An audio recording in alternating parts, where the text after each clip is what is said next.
Hai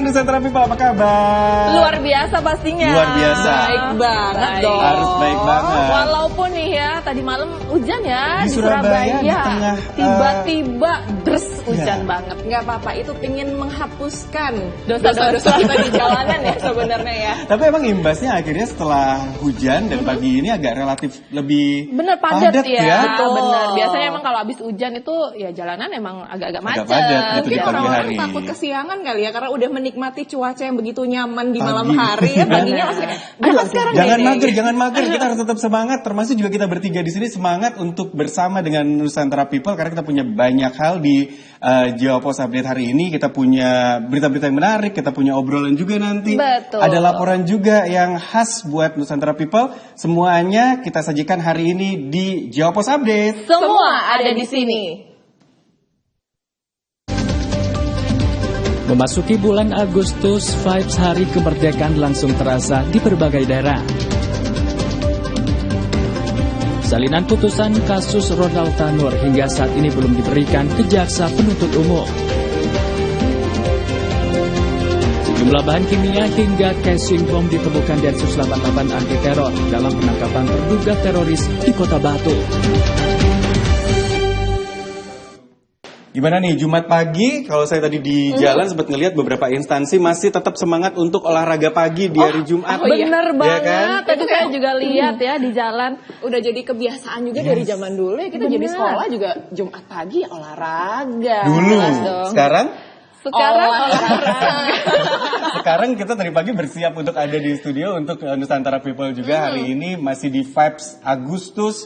Benar. Apalagi ini jadi weekend pertama di bulan Agustus ya. Nah itu dia. Tadi juga udah kita lihat ya ada informasi mengenai lomba-lomba Agustusan. Ya. Itu tuh ngangenin banget loh Besok setiap. mestinya nih. Udah ya? Besok udah mulai nih. Minggu kemarin juga udah mulai. Di komplek dia kayak nggak ada. Ya, Ada, tapi nanti tanggal 11 kalau di komplek tanggal 11. mulainya. Oh, udah mendekati gitu ya. Apa ibu-ibu berdaster sepak bola? Aku makan kerupuk dong. Juara bertahan kayaknya ya kalau ini ya. Tapi memang kalau vibes Agustus tentu bendera-bendera sudah harus dipasang nih ya. Karena menjelang perayaan hari ulang tahun ke-79 Republik Indonesia. Pedagang bendera ini juga sudah mulai menggelar dagangannya. Udah mulai banyak yang jualan, termasuk mungkin di sekitar tempat tinggal dari Nusantara People. Kita cek nih yang ada di Magetan, pedagang bendera merah putih sudah mulai menggelar dagangannya.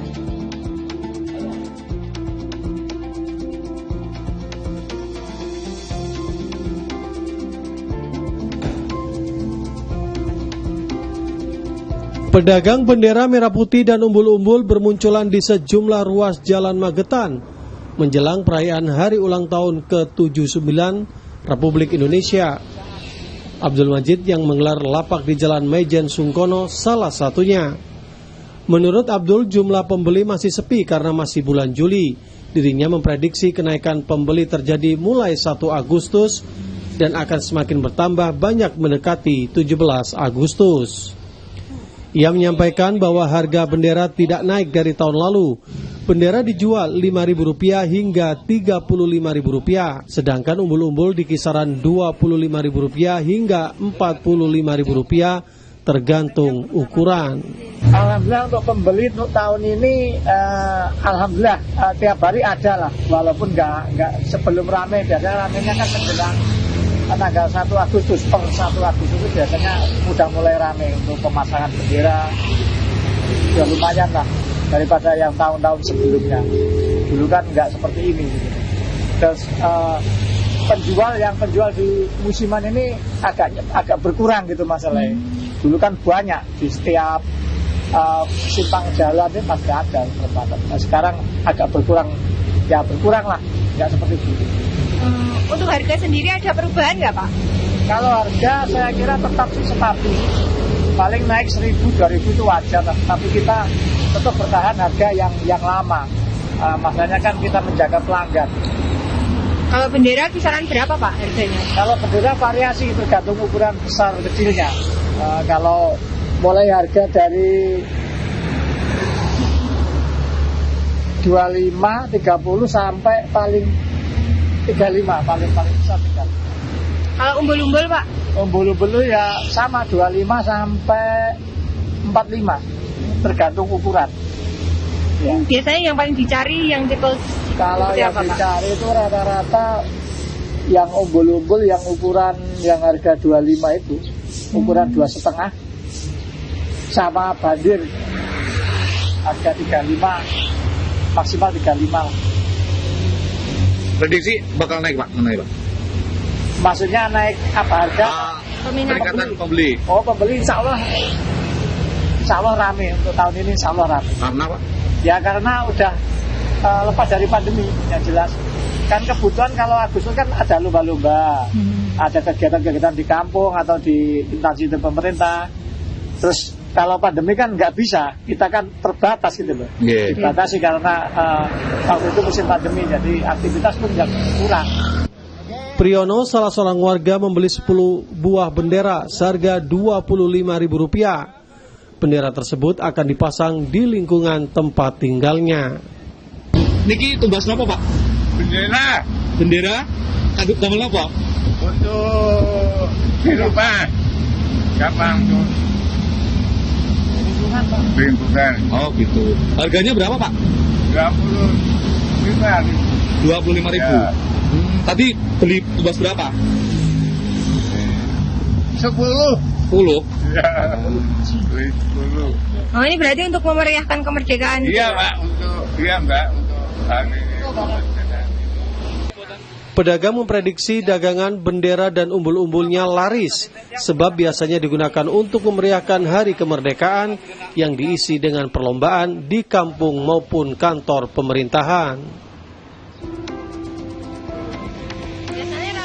Yuk sambil terus kita ingetin nih yang rumahnya, kantornya, atau mungkin lingkungan di RT RW-nya belum kasih umbul-umbul atau kemeriahannya belum kerasa untuk Agustusan. Pasang bendera merah putih itu penting ya. Penting Dari tanggal banget. 1 Agustus hingga 31 Agustus. Betul. Dan juga selain misalnya di rumah, kadang-kadang juga ada yang ngejual untuk yang kecil-kecil di mobil loh. Oh iya. ditempel di Atau dalam. pasang umbul-umbul di mobil mungkin biar lebih meriah lagi. Banyak rasa ini ya. nasionalismenya.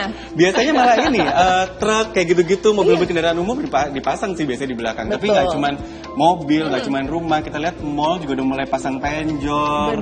Penjor? Ada penjornya juga ya. Agak Oke, kaget kan? saya. Terus banyak lampu-lampu kelap-kelip gitu yang saya cek memang, oh iya memang ini kayaknya dalam rangka 17 Agustus. Ulang tahun kemerdekaan gitu. Indonesia pastinya. Tapi tadi juga udah kita singgung ya masalah lomba-perlombaan, kompetisi di Agustusan gitu Nah, ya betul. kan. Kalau aku kan tadi sukanya kerupuk ya, lomba makan kerupuk. Kalau Nares apa nih? Aku balap karung, masukin belut ke dalam botol. Sambil balap karung. Aku jago banget loh masukin belut dalam botol. Presisi banget. Oh, presisi gitu. banget. Walaupun licin ya, tapi tetap Ada bisa. triknya sebenarnya. ada triknya. Ada. Ini saya kemarin tuh ngomongin ikan asli. Sekarang belut ya kan. Dia bisa berbicara Kalau dengan kamu ikan. sendiri Dista? Kalau saya biasanya sepeda lambat saya ikut, tapi nggak jarang menang juga sih. Terus Oke. masih dengan yang klasik-klasik kayak kelereng di sendok dan sebagainya itu masih. sih. Nah, dan ternyata lomba-lomba Agustusan itu memiliki makna-makna tersendiri loh. Jadi memasuki bulan Agustus, vibe hari kemerdekaan langsung terasa. Sukaria memperingati hari kemerdekaan ini dimeriahkan dengan berbagai perlombaan. Tahukah kalian kalau lomba-lomba Agustusan ini mengandung makna yang wajib kalian ketahui?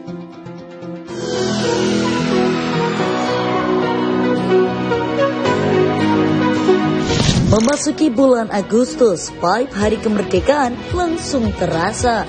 Sukaria memperingati hari kemerdekaan ini dimeriahkan dengan berbagai perlombaan. Tapi tahukah kalian, setiap perlombaan yang dilakukan di tengah masyarakat Indonesia ternyata memiliki inti makna perjuangan. Banyak pesan moral yang bisa kita ambil sebagai generasi penerus dalam meneladani perjuangan para pendahulu dalam memerdekakan bangsa ini. Nah, perlombaan berikut pasti ada di kampung kalian. Kira-kira apa ya maknanya? Yang pertama, lomba makan kerupuk. Lomba ini cukup populer karena selain cukup mudah dilakukan, tapi tidak kalah seru. Lomba makan kerupuk yang digantung menggambarkan sulitnya kondisi pangan saat masa penjajahan. Lomba makan kerupuk juga mengajarkan sikap tidak mudah menyerah dan bersyukur. Berikutnya, lomba bakyak. Lomba ini tak kalah seru juga. Bakyak yang biasanya dari kayu, panjang berisi 3 orang atau lebih ini juga syarat makna, di mana lomba ini mengajarkan kekompakan dan gotong royong untuk tujuan bersama, yakni kemerdekaan. Selanjutnya, lomba balap karung. Hampir setiap daerah melakukan lomba balap karung.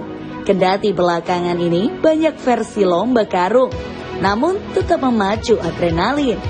Sekilas nampak mudah, namun jika dicoba, lomba balap karung ini tak semudah yang kita bayangkan. Lomba balap karung menggambarkan betapa sulitnya mendapatkan kain sebagai pakaian yang layak saat masa penjajahan dahulu. Masyarakat Indonesia menjadikan karung goni sebagai alternatif pengganti pakaian. Lomba karung ini mengajarkan kita untuk selalu mengingat masa-masa sulit, namun tetap harus berjuang meski dalam keterbatasan langkah. Yang terakhir, lomba tarik tambang. Lomba tarik tambang bukan sekedar adu kekuatan otot saja. Di balik makna kerja keras, tarik tambang juga mengandung nilai kekompakan, gotong royong, dan solidaritas. Nah, Nusantara People, lomba-lomba tadi pasti ada kan di kampung kalian? Selain memeriahkan hari kemenangan, acara lomba Agustusan seperti ini juga menjadi sarana keguyuban antar warga masyarakat.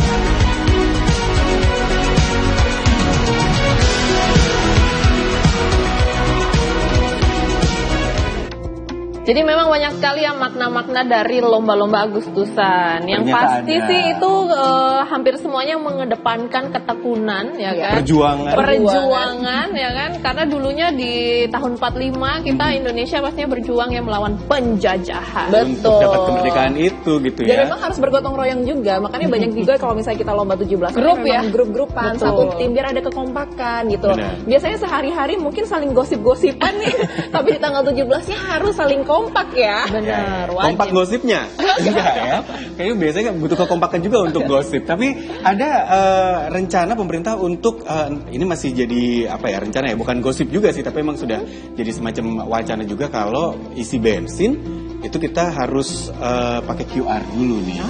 Jadi menarik sekali. nggak langsung kita bisa bayar lah, meskipun di beberapa SPBU sudah menerapkan ya, tapi mungkin belum semua. Nanti deh informasinya usai jeda, tetap di Jawa Pos Update. Semua ada di sini.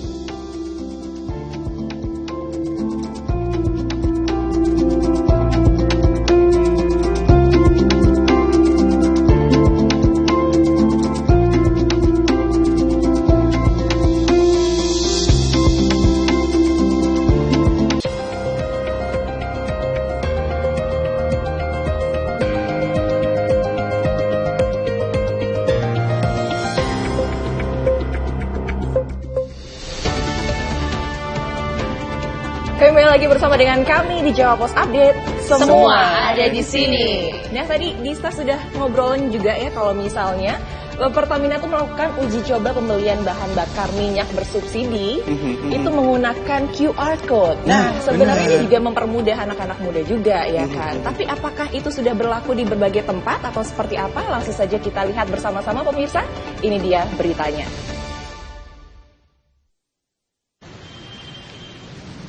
Guna mengamankan kuota bahan bakar minyak bersubsidi, PT Pertamina Patra Niaga menggunakan cara baru, yakni dengan pendataan kepada setiap masyarakat yang hendak membeli BBM bersubsidi seperti Petralite.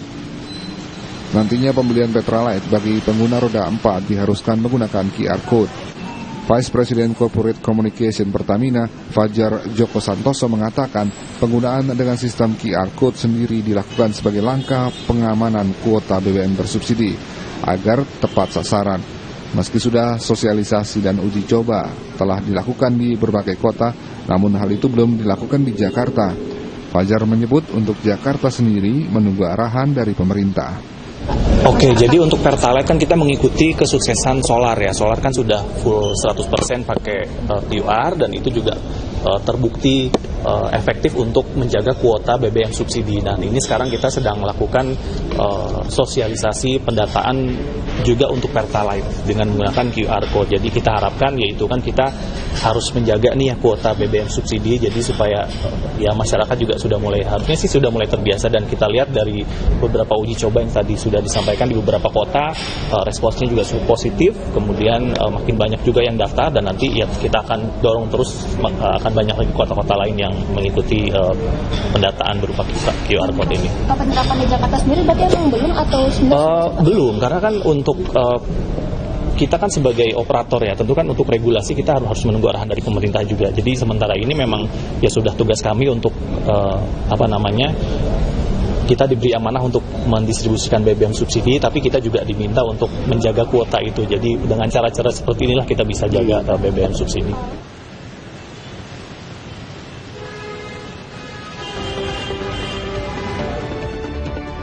Kita memang berharap dengan adanya modernisasi ini ya di era digital ini memang sangat mempermudah juga, biar prosesnya nanti itu nggak begitu lama juga di sana gitu. Betul. Kadang kan kita ngerasanya kan kayak ayo ngantri keburu-buru nih gitu, prosesnya harus masukin dulu secara biasanya manual. Sekarang kan petugasnya gitu. ya yang masih bawa masih alat. dibantu ya oleh petugasnya. Tapi mungkin kalau masalah QR code itu anak-anak muda sangat terbantu ya. Betul. Tapi mungkin di generasi yang lebih senior itu jatuhnya mungkin saya agak lebih senior, iya oke. Benar kan? Ini harus lebih beradaptasi, dan pastinya Pertamina juga harus mensosialisasikan ini dan terus. harus bisa lebih mudah, karena tujuannya tadi kan memang dibilang supaya subsidinya tepat sasaran. Mungkin kalau mau agak lebih gampang ya beli yang nggak subsidi, selain memang kualitasnya lebih bagus, mungkin juga bagus buat mesinnya dan sebagainya. Udah isi bensin? Sudah belum aku. Belum. Aku udah gajian masuk langsung isi bensin. Iya bener, habis itu. Biasanya gitu ya, di awal bulan langsung isi bensin. Mungkin ada yang mau langsung cus ke Bali buat weekend ini? Isi bensinnya harus full itu. Full tank kayaknya ya. Tapi ini saya mau ngajakin dulu nih Nusantara Update ke Nusantara People ini ke Bali, karena di sana ada tempat jajan yang ini bisa ngajakin orang tua kita juga untuk nostalgia. Ada rumah nostalgia yang jadi pilihan tepat, interiornya klasik, nyaman, dan menu-menu tradisionalnya ini juga menggugah selera. Cafe ini bakal membawa kita kembali ke masa lalu dengan penuh kenangan. Halo pemirsa, saya sedang dari Bali dan sekarang saya sedang berada di Rumah Nostalgia Cafe ini. Penasaran apa aja yang ada di Rumah Nostalgia Cafe ini? Ikutin terus ya.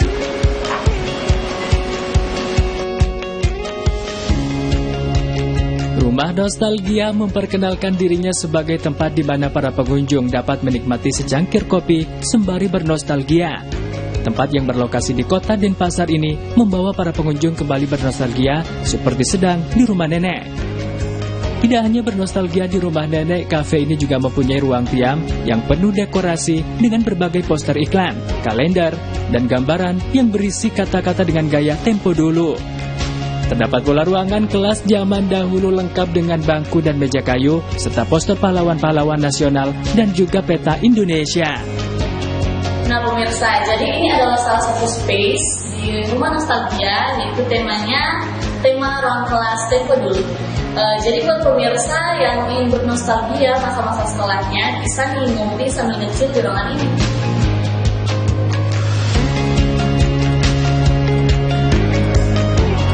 Lita selaku manajer operasional mengatakan bahwa alasan Rumah Nostalgia menggunakan tema zaman dahulu agar dapat memberikan suasana nyaman ketika sedang berkumpul bersama orang terdekat.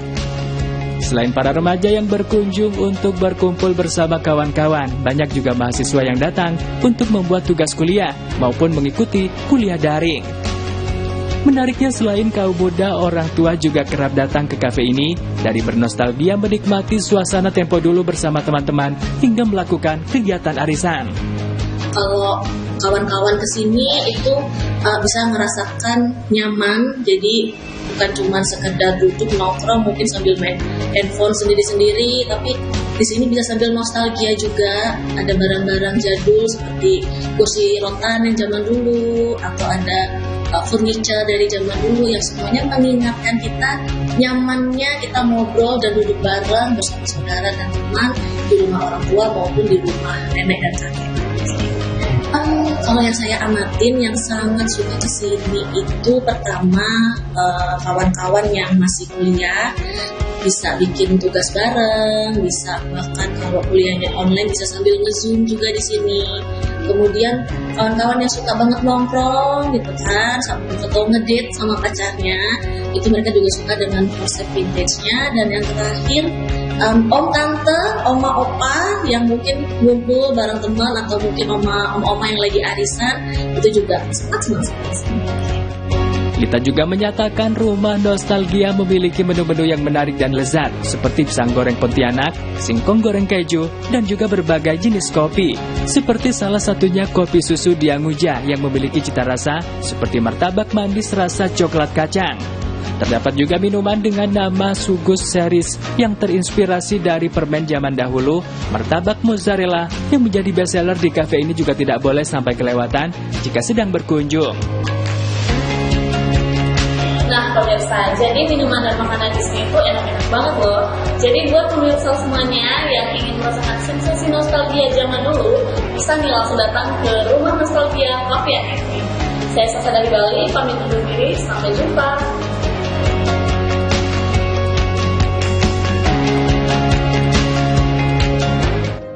Aduh, Nusantara People nih kalau di Indonesia sekarang pastilah di deket-deket tempat tinggal Nusantara People juga banyak ya kafe-kafe yang semakin tematik. Benar, sekarang kafe-kafe ini menjamur banget emang ya. Gak cuma instagramable tapi bener-bener tematiknya harus kuat gitu. Nah, karena kan? kalau misalnya kita lihat-lihat, nggak usah orang-orang deh, kita sendiri aja gitu kan. Kalau misalnya ke tempat kafe tapi temanya masih industrial, nyaman gitu. Cuman kan kadang-kadang kita butuh sesuatu yang baru. Vibe-nya itu loh ya yang dijual pastinya. Selain pastinya makanannya juga harus enak. Kalau enggak, wah ini nanti sekali jadi datang bahan nanti pertimbangan. nggak balik lagi gitu. Betul. Kan. Ini kalau misalnya Nusantara People lagi punya bisnis kuliner termasuk kafe misalnya, nih tematiknya juga harus kuat.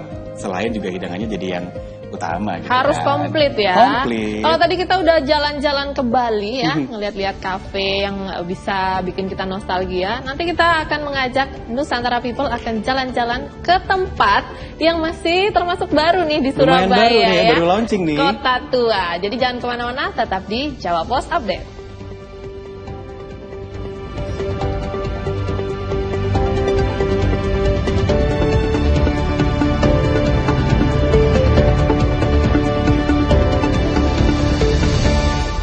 Halo, cek.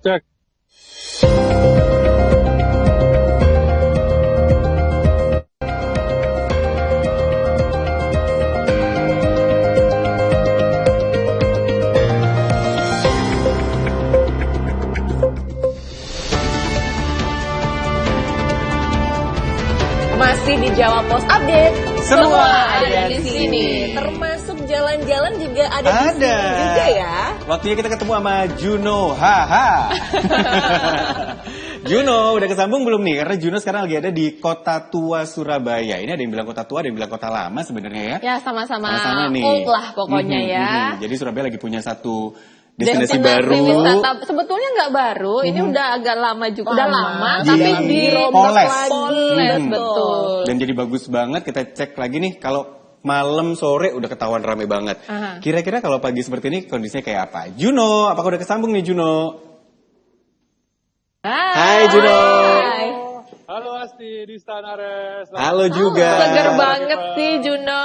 Gimana nih? Udah di Kota Tua. Ini benar, ini saya tepatnya di Kota Tua Surabaya. Ini objek wisata terbaru dari Surabaya ya. Itu jadi benar-benar hari ini cuacanya cerah sekali. Kalian harus kesini ya. Ini benar-benar seru. Karena apa? Karena sekarang destinasi Surabaya ini, Kota Tua ini lagi hype ya. Tuh. Lagi hype. Dan di sini sekarang pemandangannya yang saya lihat adalah foto pre-wedding guys. Lagi banyak foto pre-wedding. Jadi memang sering saya juga ya. kasih ya. Waduh. Karena jam-jam segini lagi enak nih. Maksudnya matahari belum terlalu terik juga soalnya. Iya benar. Tadi malam kan cuacanya juga agak mendung ya. Ya. Jadi benar-benar di Kota Tua ini yang buat mau menikah silakan foto pre-wedding di sini karena emang sebagus itu view-nya gitu. Tapi gimana dengan kondisi lalu lintasnya di sana nih? Karena kan ini juga pusat perkantoran, perdagangan juga nih, Juno. Ya. Jadi di pagi ini sangat crowded ya. Tadi pagi saya datang, terus saya lihat, oh ya, di sini juga lagi ada anak sekolah. Oke. Jadi di sini sebagai tempat kunjungan wisata pembelajaran sejarah kota Surabaya. Nah, ini bisa juga. Saya antarkan dulu nih. Jadi di sini kalau mau lihat di Kota Tua ini banyak sekali pemberitahuan seperti ini kayak. Oke. Jadi banyak keterangannya juga ya. Nah, seperti ini, ya. Nah, itu lagi ada studi. Nah, ini benar-benar bagus banget buat belajar sejarah tentang kota Surabaya. Nusantara People. Iya, karena memang banyak sekali kejadian-kejadian banyak sejarah juga orang ya. di sini. Benar. Nah, jadi memang nggak salah pemerintah kota Surabaya menjadikan ini sebuah destinasi wisata baru ya. Ini kita hari Jumat pagi. Ini ramenya selalu di weekend karena rata-rata kebanyakan yang datang sini dari luar kota. Kepingin tahu gimana tempat-tempat dari zaman kolonial Belanda dulu sampai sekarang masih eksis dan terjaga gitu. Tapi gimana Juno tadi waktu cari tempat parkir segala macam sebenarnya udah cukup informatif dan mudah diakses nggak nih kalau mau ke sana? Nah, kalau parkir banyak ada tanda masih aman buat mobil, buat itu, dan juga banyak terbantu oleh pihak Dishub di sini. Jadi bisa diarahkan. Kalau mau mobil parkir di mana, nanti pihak Dishub yang mengarahkan begitu. Nah, saya sempat wawancara tadi guru dan siswanya. Nah, nanti bisa dilihat dari sisi tayangannya ya. Oke. Bagus. Pagi. Ini dari mana? Kalau boleh tahu? Dari SDK Katolik Santo Saverio. Oke. Jadi ke Kota Tua ini tujuannya kalian apa nih sama-sama murid Pak? Tujuannya untuk tugas bahasa Indonesia untuk melaporkan apa yang diamati. Oke. Jadi ini kegiatan rutinkah atau hanya buat minggu ini atau gimana? Untuk minggu ini dan juga untuk awam kegiatan P5 anak-anak juga sekalian. Ya, mengenal sejarah khususnya kota Surabaya. Terus dari pihak sekolah berarti berangkat bareng-bareng nanti ke semua titik di Kota Tua atau gimana Pak? Ini khusus kelas 6, jadi nanti kita berkeliling di seluruh area Kota Tua. Oke. Berarti nanti semua dari kelas 1 2 apa bakal keliling juga atau hanya kelas 6 saja Pak? Ini hari ini khusus kelas 6 saja Pak. Terus gimana Dek pendapatmu Dek soal Kota Tua yang baru ini diresmikan Dek? Bagus soalnya dicat. Bagus tempatnya. Soalnya tempatnya dicat sih. Nah kalau Bapak gimana Pak? Dari pemerintahan Kota Surabaya akhirnya meresmikan Kota Tua ini, Kota Lama ini Pak? Pemandangannya sangat bagus, berbeda dengan tahun-tahun sebelumnya. Jadi selain untuk pusat informasi sejarah, juga untuk tempat wisata juga bisa. Kemudian untuk memajukan nama kota Surabaya bisa terkenal lagi. Jadi banyak manfaatnya. Iya. Oke. Berarti pesan-pesan terakhir buat para pengunjung yang datang ke Kota Tua Lama Surabaya ini apa Pak? Jadi pesannya mungkin dimanfaatkan sebaik-baiknya, selain untuk wisata juga untuk memperluas pengetahuan sejarah dan juga untuk mempromosikan khususnya kota Surabaya ke kota-kota yang lain. Oke, terima kasih Pak. Terima kasih. Baik, kita kembali ke Juno dulu nih. Juno, kalau di Kota Lama kan biasanya banyak nih yang mengulas mengenai sejarah-sejarah kota Surabaya, ya kan? Nah, tapi sebetulnya kalau di sana selain untuk mengulas sejarah kota Surabaya, apa aja sih yang bisa dilakukan di sana atau mungkin fasilitas-fasilitas apa yang bisa didapat di sana? Kalau nggak salah kalau di weekend ada tur pakai jeep ya kalau nggak salah ya. Gimana nih Juno? Oh ya benar. Ada apa namanya? Yang keliling gitu, benar. Nah, tapi kalau yang kayak di sini ini banyak fasilitas semuanya untuk Nusantara People. Jadi tamannya orang pelepas penat gitu, lalu ada tempat olahraga basket. Ini saya kasih tunjuk ya. Oke, jadi ada spot untuk olahraga juga ya, nggak cuma buat jalan-jalan aja. Dan aku amazed-nya nih basket. Kadang kalau misalnya kita ngomongin kota Surabaya, itu kan biasanya ikoniknya adalah sepak bola gitu. Untuk basket sendiri menurut aku adalah upgrade yang luar biasa. Beda ya gitu di Kota Lama ini. Oh iya benar. Dan bersih banget ya. Bersih. Dan memang kita harus menjaga bersama-sama ya kebersihan ini ya. Bersih sekali. Jadi benar-benar buat melepas penat, macetnya Surabaya bisa mampir ke sini. Kalau buat sore siang gini, syahdu ya, ini anginnya benar-benar buat bikin ngantuk kalau. Oke. Jadi meskipun siang Surabaya terkenal panas, ternyata di sana banyak pepohonan yang masih bikin sejuk ya, Juno. Benar banyak sekali ya pepohonan yang bikin sejuk dengan view. Iya, dengan view gedung-gedung tua Surabaya, gedung Kota Lama. Ini benar-benar cantik sekali. Ini berarti next time kayaknya siarannya Jawa Post Update harus di sana dari lokasi kayaknya ya. Gantian Juno yang di studio. Juno kita simpen di studio kayaknya ya. Tapi memang Kota Lama ini cukup luas ya Juno, karena ada zona pecinan, ada zona benar ada Arab, zona zona pecinan, ada Eropa gitu. Jadi nggak cukup cuma 2-3 jam di sini kayaknya. Nggak cukup cuma 2-3 jam di sana. Oke. Thank you Juno. Benar. Untuk informasinya dari Kota Lama. Terima kasih Dita Misenaris. Selamat terima kasih pagi. Nusantara People. Oke, tuh jadi Kota Lama udah bisa jadi destinasi di weekend ini mungkin buat jadi kita weekend ini ke sana ya. Boleh sekalian belajar karena memang banyak sekali kegiatan-kegiatan bersejarah dulu yang mungkin kadang-kadang kita sering lupa. Yang kita tahu kan biasanya Kota Lama ikoniknya JMP ya buat ibu-ibu ya, Jembatan Merah Plaza. Pasti di daerah situ ya kan, tapi ada destinasi lainnya. Betul. Jadi ada banyak yang bisa dituju lah kalau di Kota Lama Surabaya. Selain Kota Lama Surabaya ya, kita akan langsung menuju IKN. Jauh ya lompatnya ya? Jauh banget. Jangan kemana-mana, tetap di Jawa Post Update.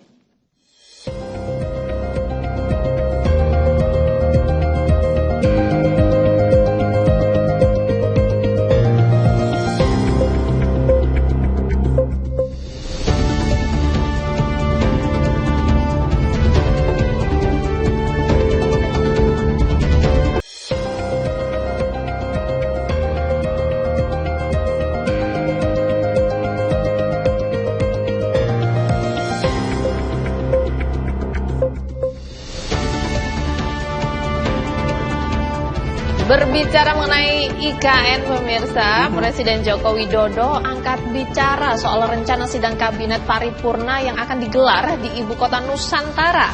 Presiden bilang sidang kabinet paripurna akan digelar di IKN jika semua perlengkapan yang dibutuhkan sudah siap. Presiden Joko Widodo angkat bicara soal rencana sidang kabinet paripurna yang akan digelar di ibu kota Nusantara. Presiden bilang sidang kabinet paripurna akan digelar di IKN jika semua perlengkapan yang dibutuhkan sudah siap. Hal tersebut disampaikan Presiden saat ditemui di JCC Senayan, Jakarta. Presiden bilang tidak menutup kemungkinan sidang kabinet paripurna akan dilakukan di IKN. Meski begitu, Presiden menekankan sidang kabinet paripurna baru akan dilakukan jika semua perlengkapan yang dibutuhkan sudah siap, seperti kesiapan listrik, air, AC, kursi, dan furniture lain. Presiden bilang tidak menutup kemungkinan sidang kabinet paripurna dilakukan sebelum 17 Agustus di IKN, agar dapat memberikan pengalaman bagi berbagai pihak untuk merasakan istana di IKN.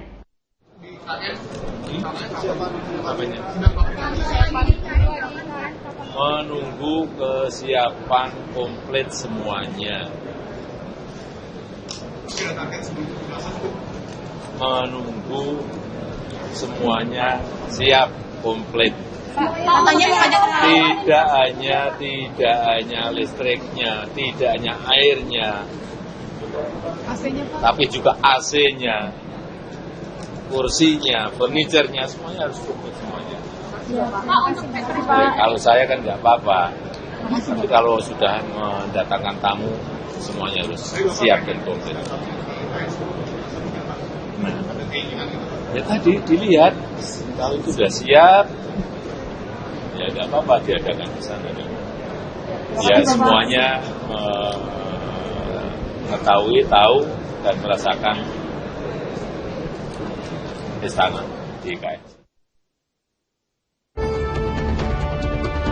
Jadi memang belum tahu ya, akankah sidang kabinet ini akan diadakan di IKN atau belum. Karena memang kesiapannya belum lengkap nih kalau menurut Pak Jokowi. Presiden kayak nggak mau memaksakan ya? Benar, jadi memang AC katanya harus ada komplit, furniture juga komplit. Betul, karena kan kalau misalnya kita rapat tetap harus fokus, apalagi ini yang dibahas kan berat kan, nggak mungkin sambil kipas-kipas kayak rapat sekolah Iya sih, sebenarnya iya. Tapi kalau kata Pak Presiden saya sih nggak apa-apa, yang lain juga harus ikut. Harus satu suara ya tetepannya ya.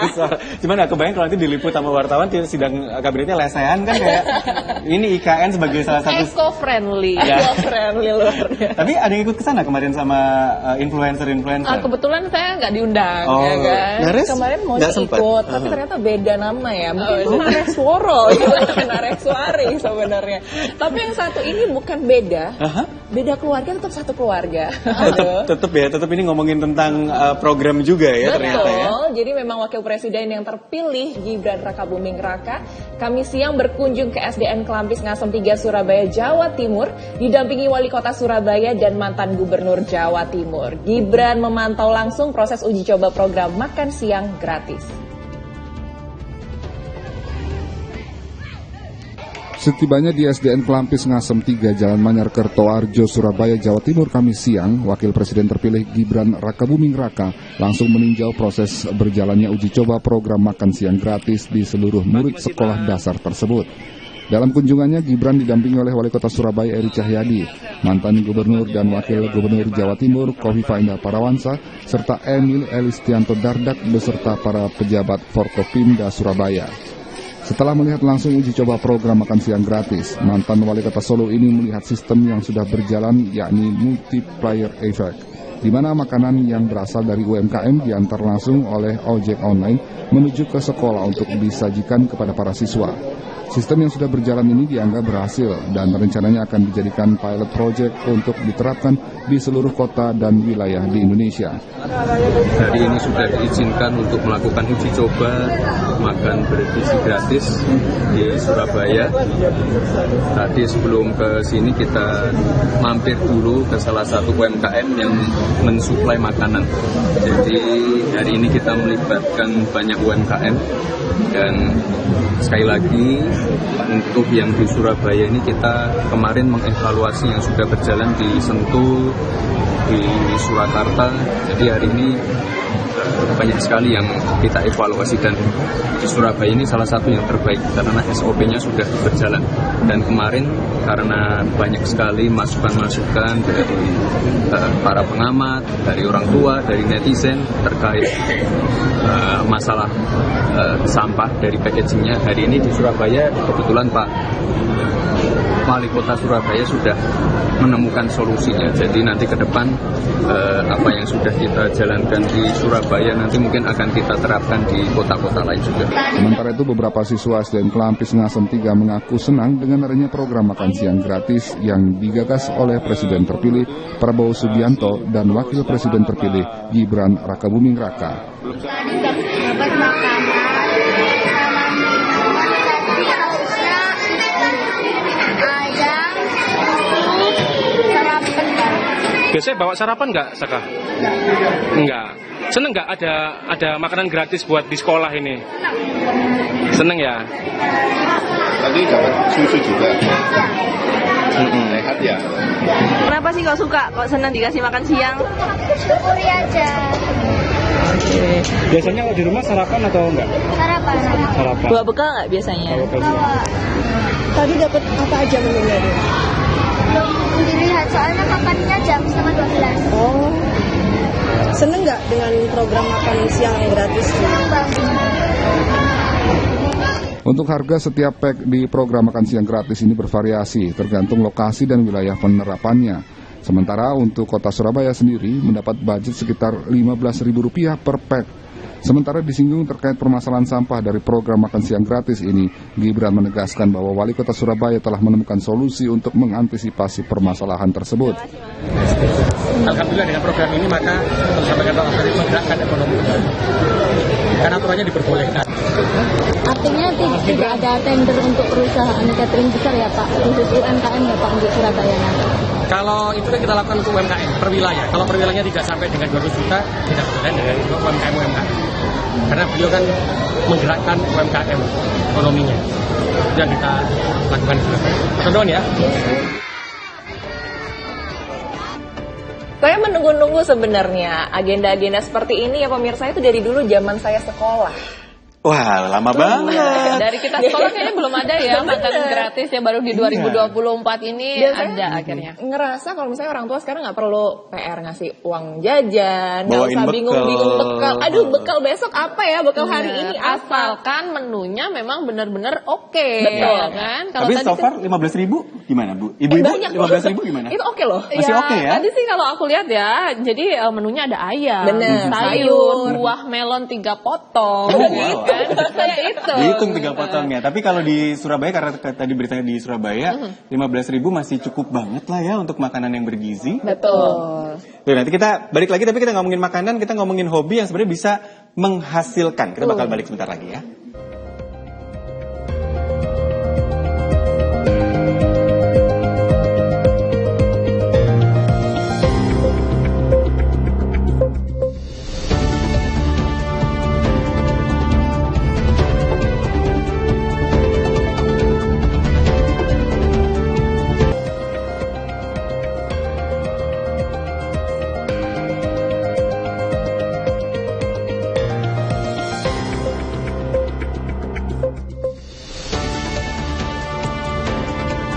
Ya, Nusantara People kalau ngomongin weekend biasanya identik dengan hobi. Betul. Udah ada rencana apa buat hobi di weekendnya? Aku mau merayakan ulang tahun anak-anakku. Ulang tahun, anaknya Asti.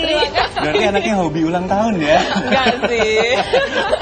Hobi senang-senang. Hobi sebenarnya ya hobi kan? ulang tahun, pengennya tiap hari ulang Ulang tahun, tahun tapi biar nggak seneng-seneng. mungkin ya, namanya juga ulang tahun bukan ulang hari. Gitu. Ya, itu dia. Kalau saya mungkin weekend hobi upek-upek mobil, mau cuci mobil, bersih-bersih, bawa ke bengkel. Mobil saya bisa.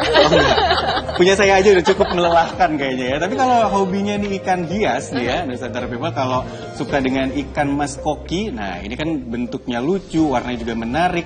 Ikan mas koki jadi salah satu ikan hias yang banyak dipelihara sama masyarakat, termasuk mungkin juga Anda. Nah, saya ajak Anda ke kota Tangerang, Banten. Ada sebuah kampung pecinan di sana yang dikenal sebagai salah satu sentra budidaya ikan mas koki dan sudah menembus pasar mancanegara.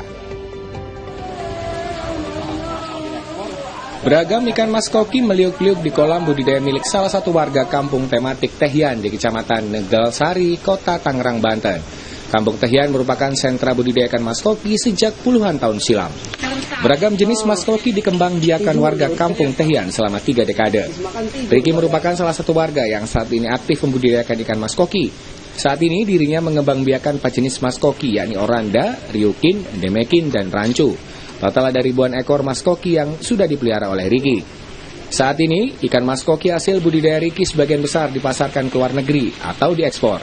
Australia, Singapura, Tiongkok, Jepang hingga Inggris menjadi negara tujuan pemasaran ikan mas koki hasil budidaya Riki. Untuk bisa memiliki segembul mas koki, Riki membandrolnya mulai dari harga puluhan ribu hingga jutaan rupiah. Di sini memang kita sebetulnya sih untuk dijual lokal di sini kita agak sedikit, mungkin dibilang sedikit, sangat minim sekali. Memang kita di sini produksi untuk dikirim keluar. Lebih banyak keluar ekspornya berarti. Kemana aja Pak kalau? Nah, kalau untuk sekarang ini sih kalau dibilang lebih banyak kayak ke Australia, Inggris, ya kayak gitu, Cina, Jepang, Singapura juga mungkin ada. Cuma ekspornya berapa bulan sekali sih? Kita di sini nggak nyampe sebulan lah. Dari pas budidaya bisa sampai 2 atau 3 minggu juga kita udah bisa kirim. Meski sukses memasarkan hingga mancanegara, budidaya mas koki di kampung tematik Tehian masih harus berjuang menghadapi kondisi cuaca yang tak menentu. Pasalnya, kondisi cuaca menyebabkan kutu dan jamur pada ikan mas koki. Selain cuaca, pasokan pakan berupa cacing sutra juga masih menjadi kendala bagi para pembudidaya.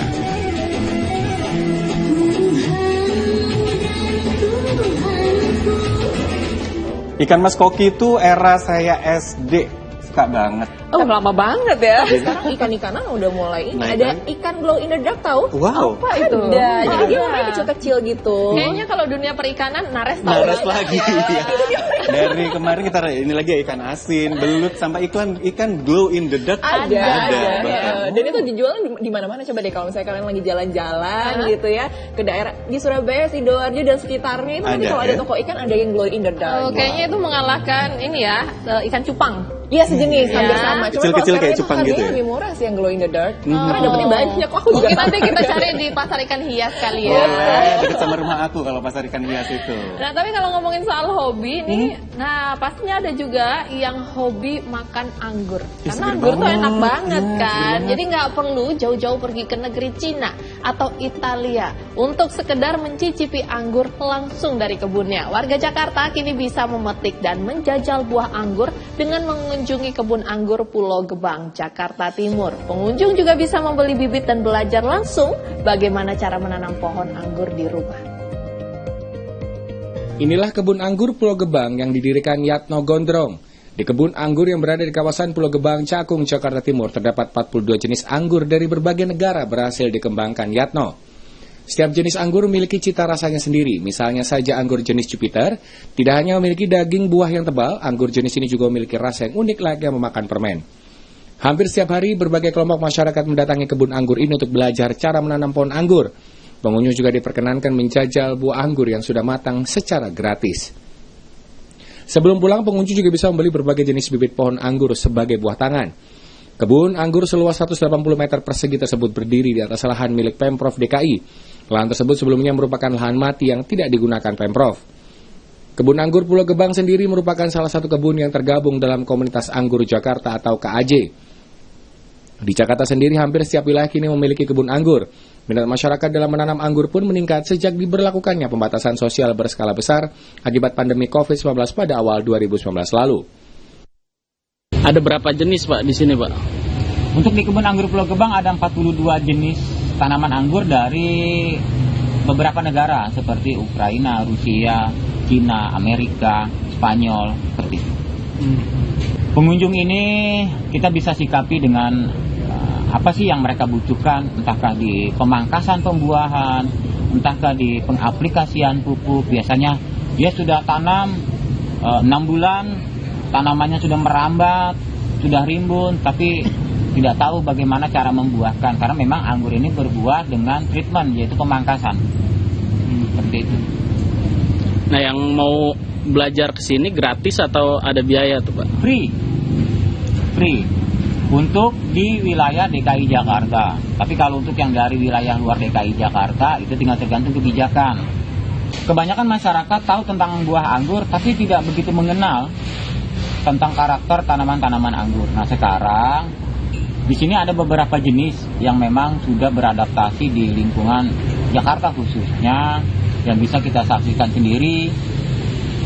Pengunjung di sini bisa datang dan icip-icip langsung di buah-buah anggur berbagai jenis dari asal negara yang berbeda. Pulau Gebang bukanlah kebun anggur pertama yang didirikan Yatno. Sebelumnya ia juga telah membuat kebun anggur Imut Sinakal di Malakasari, Durensawi, Jakarta Timur. Yatno pun terbuka jika ada masyarakat yang ingin membudidayakan anggur di rumah atau di lingkungan mereka. Enak ya, kayaknya segar gitu. Makan anggur tapi kita metik sendiri. Segar. Dan itu juga kadang-kadang kita juga bisa belajar juga itu sebenarnya. Karena saya yakin bapaknya atau beliau ini juga pasti akan lebih paham juga bagaimana cara untuk memelihara dan merawat anggur itu. Biar rasanya manis gitu kan. Dan tumbuhnya bisa banyak gitu karena anggurnya kan besar-besar gitu ya. Merambat, jadi kayak butuh space ya. Jaringan. Kalau tumbuhnya cuma satu tuh lebih ke nganggur. Oh iya benar. Bukan anggur ya. Anggur gitu ya. Dan Nusantara People, kita akan jeda dulu sejenak. Setelah jeda kita akan memberikan informasi update terbaru mengenai yang sedang trending ya, kasus yang lagi trending saat ini mengenai salinan putusan Ronald Tanur. Dan nanti juga di segmen selanjutnya kita akan kedatangan narasumber, yaitu kuasa hukum dari Dini Sera, ada Dimas Hiemahura Alfaraud. Jadi jangan kemana-mana, tetap di Jawa Pos Update.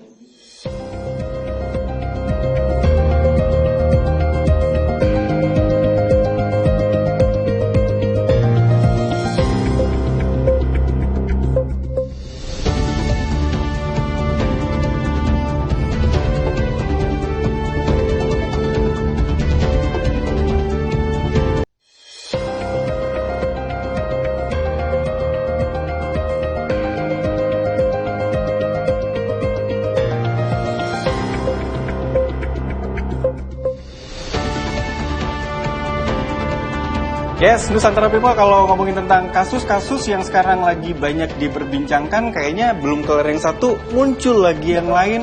Dan ini juga yang sangat menyita perhatian adalah kasus kematiannya Dini Sera Afrianti. Karena keputusan dari Pengadilan Negeri Surabaya memvonis Ronald Tanur ini bebas. Nah, salinan putusan kasus Ronald Tanur ini katanya hingga saat ini masih belum diberikan ke jaksa penuntut umum. Akibatnya jaksa juga belum bisa menyusun memori kasasi untuk vonis bebas Ronald Tanur. Kontroversi putusan bebas terdakwa Georgius Ronald Tanur atas perkara penganiayaan dan pembunuhan terhadap kekasihnya Dini Sera Afrianti membuat Kejaksaan Negeri Surabaya bersama Kejaksaan Tinggi Jawa Timur memastikan proses kasasi.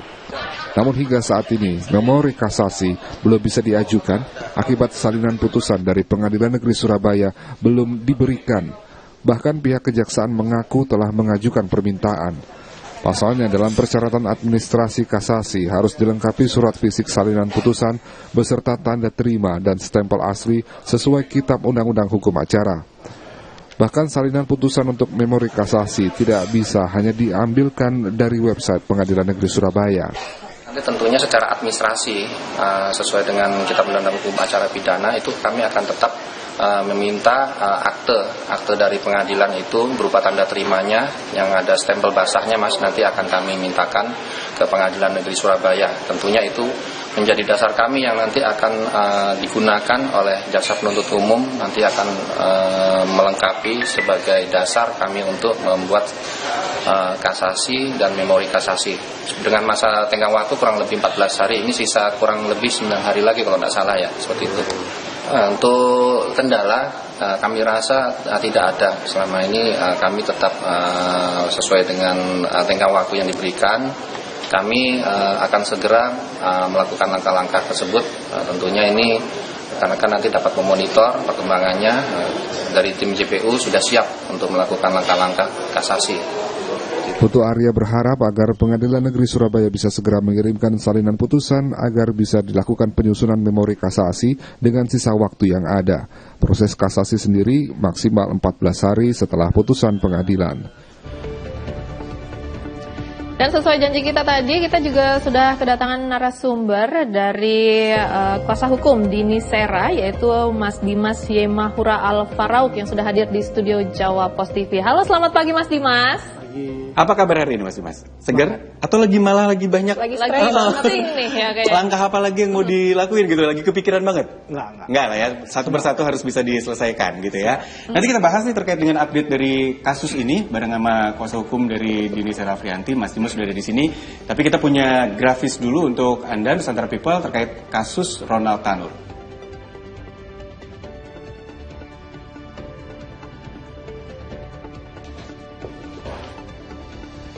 Baik, dan ini dia grafisnya. Dan pertama adalah ini sudah dari 3 Oktober 2023 ya, dan sempat ditahan 10 bulan sebelum akhirnya dilimpahkan ke Kejaksaan Negeri Surabaya dan sudah dinyatakan bebas di 24 Juli 2024 gitu ya. Ini yang sudah sejak keputusan itu akhirnya jadi banyak dibicarakan oleh masyarakat.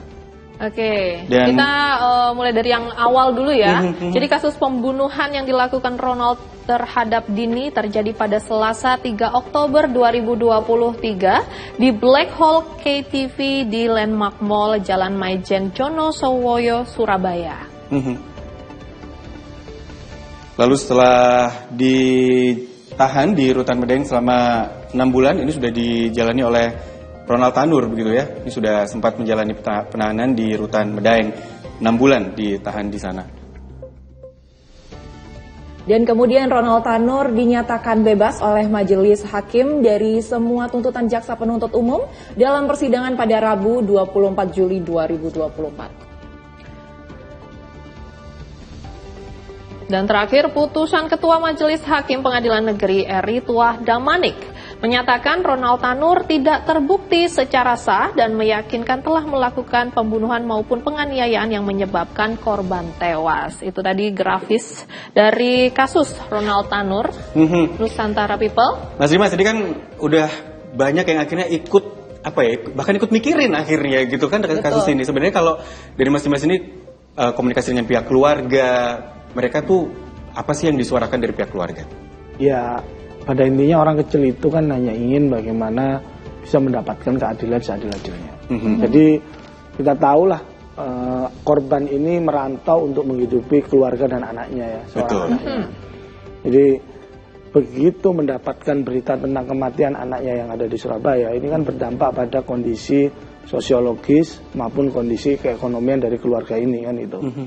Namun yang lebih menyedihkan lagi bagaimana dia yang ingin atau sedang berjuang mencari keadilan, kemudian ternyata beginilah yang didapatkan. Apalagi tidak adanya sikap empati dari tersangka maupun keluarga tersangka kepada keluarga korban, ini menjadi sebuah potret yang buruk bagi kehidupan sosial di masyarakat, di mana di sana timbul disparitas ya, artinya orang kaya ini kan menimbulkan sebuah bentuk di mana orang kaya itu bisa semena-mena terhadap orang kecil kan gitu. Nah itulah bagaimana seharusnya hukum di Indonesia itu memberikan keadilan dan memanfaatkan sehingga orang-orang kecil ini juga merasakan hal yang sama di mata hukum.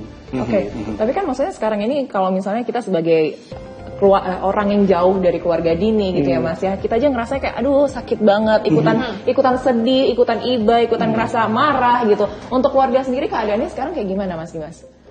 Kurang lebih sama seperti yang dirasakan masyarakat di Indonesia, karena tentunya ini akan menjadi sebuah presiden yang sangat tidak baik bagaimana nanti perlindungan terhadap perempuan itu ternyata tidak dirasakan. Karena kita tahu korban ini adalah perempuan yang nantinya jika memang ini menjadi sebuah jurisprudensi atau menjadi putusan yang berlaku di Indonesia bahwasannya jika tidak ada visum, jika tidak ada CCTV, meskipun ada visum tidak ada saksi, kemudian hakim itu punya hak untuk meskipun korbannya perempuan bolehlah bebas.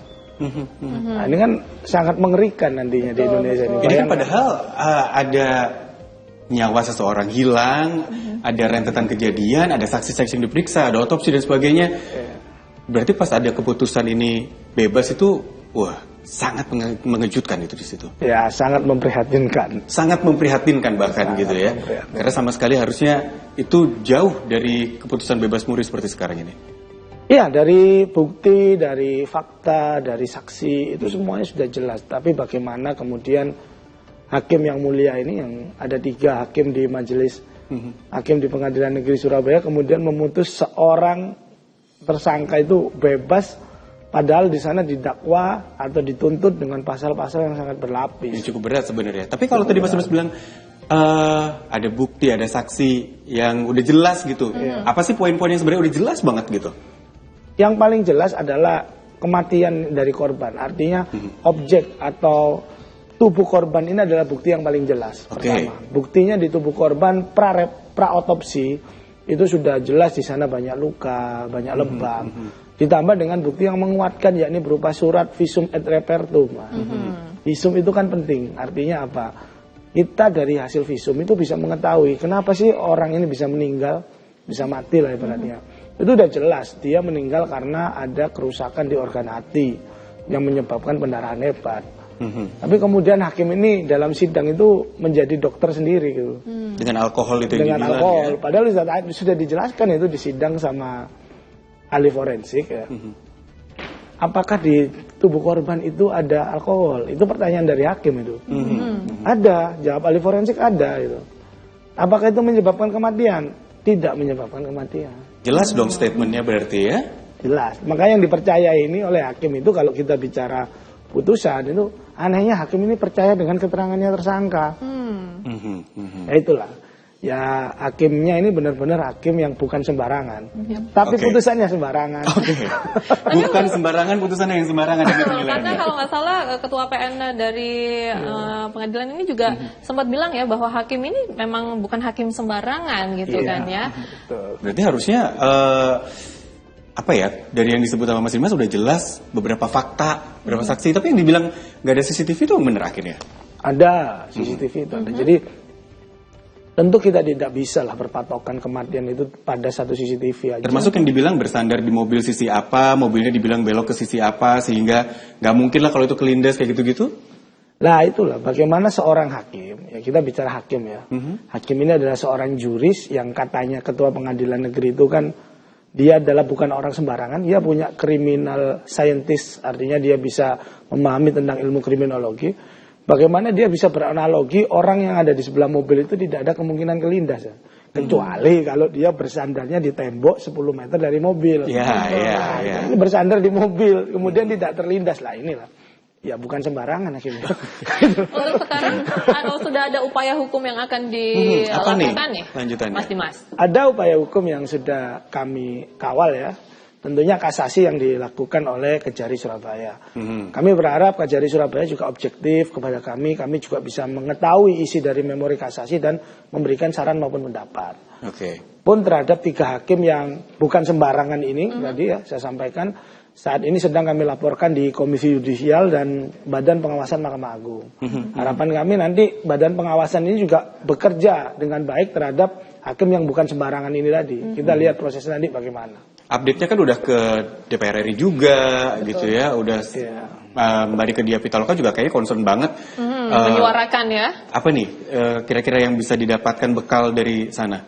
Ya tentunya kasus ini perlu kepedulian dari semua elemen lapisan masyarakat yang ada di Indonesia. Alhamdulillah ada perhatian dari Mbak Dika Dia Pitaloka. Dia hadir di sini dalam kapasitas sebagai anggota dewan, tapi dia juga sebagai aktivis yang peduli terhadap perempuan. Itu sangat memberikan suntikan dukungan moral kepada kami dalam mengawal kasus ini.